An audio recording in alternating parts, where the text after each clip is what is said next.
أهلا وسهلا، السلام عليكم ورحمة الله تعالى وبركاته. أحبتي في الله، كم نجي جرتو فيا بقى جراتني جرات لا سننجر هر اللي وفتح هاريا ولدي بني جلبابا. هر جلبابا قفنا فقاتي جلبابا قف هر كان سني قبل ديرفه إن شاء الله كما قرتن موديلا أداتين ألوان بفا أداتين سننجر كان فكاتا. شو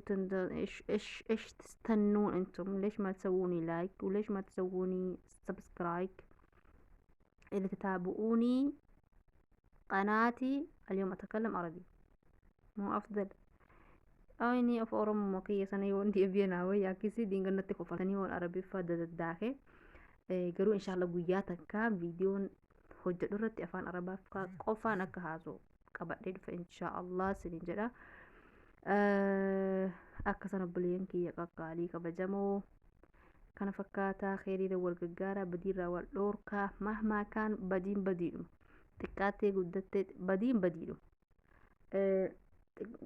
xiqqaattee kheyriin kheyriidhuma saniif yeroo waan kaasatan warroonni miidiyaa kun wallahi an warra miidiyaa kana dhugaa dubbachuu matuma kiyyarraan jalqabee wanni ani isinii dhaamu wanni ani ofii dhaamu yeroo waan maxxansitanii intabuu yaa banaat يا أولاد يا رجال يا شباب مالي فين ميديا خنا ديسني دين إسن رتي وامتان ستان هما فدأتو ونسوني وان ربي جبو تانا متان سورة أفقو سدا لأنه زوري بود نساء إيسا دي مبيتاني حرامة سندي بها دجو سببا سنيتي أني حقا دنديتي كيو ولا لما كي يرد أبدا سني ماجر يو ربي سني لافس خيري دبدا يو دا دبدا callisaa ergamaan rabbii sallallahu alaihi wasallam namni guyyaa akhiraatti amane yookiin keerii haa dubbatu yookiin haa callisuudhaan hadiisa kana hunda gochuudha akkasumatti fakkaata saniif yoo dandeessan keerii hojjedhaa keerii dubbadhaa keerii mul'isaa yoo dadhabdanoo callisaa jiruu keessan itti fuufadhaa duuniyaadhaa irraa deemnaa guyyaa fuula rabbii dhufnu hin dhufaa birriin har'a nu argachuuf taatti fannu tuni mahmaa kaanat saqiir aw kabiir qaliil aw kasiir dhiisne biraa deemna jechuu rabbiin irraa nu gaafachuuf ta'a duuniyaa argannu tana irraa nu gaafachuuf ta'a rabbiin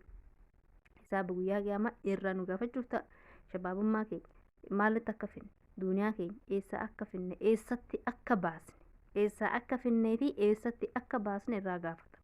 sababaa saniitiif nu hillee karaa kamiin arganne karaa kamiin baasne ammuma kana osoo mizaanni dhufee nuun dhihaatin nu hisaaba ofii dhahuu qabnaa jechuu wallahi anamma miidiyaa kanarratti warrootumta iimaan qabu jedhee shakku dhugumaan warrootumti iimaan qabdan jedhee shakku hundi keessanu kaasatan warra geemii taphatu faa deeggartan hada khata laanno geemiin waan haraamaa irraati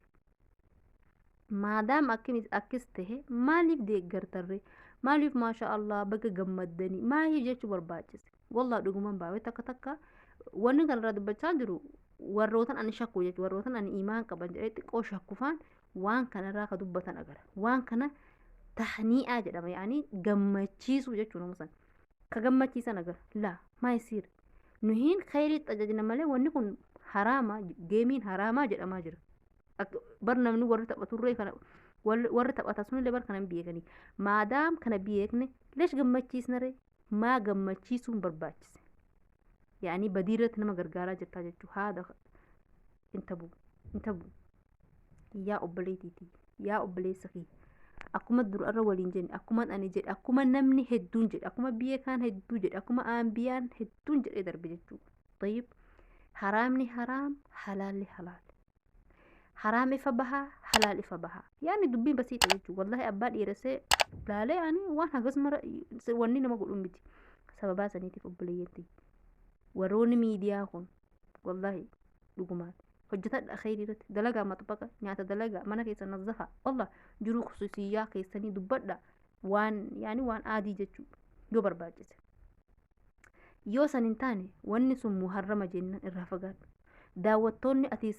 san argattu sin sobin wallahi sin sobin daawwattooti ati viidiyoo har'a maxxansite irratti argatte sin sobin la sanumahuu rabuma daawwadhu jedhame sun dhufee daawwata malee kanaaf himmi ati kana maxxansiteef akkisii akka viidiyoo balaa wal godhu nagaa naa jira dubbii keenya fudhatee wassalaamu alaikum